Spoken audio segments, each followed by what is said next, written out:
ইচ্ছা ছিল এটা আননের, তো ফাইনালি এটা আমি আনছি। তো চলো তোমার লাগে আনবক্সিংটা শেয়ার করি।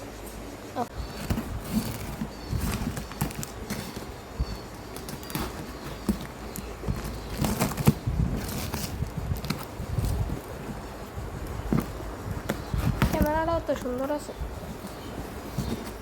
তোর হাত লাগছে কোনো ক্যামেরাটা।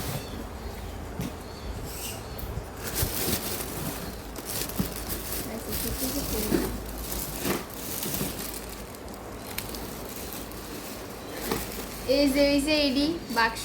তো চলো তোমরা লগে পরে শেয়ার করতেছি এটা।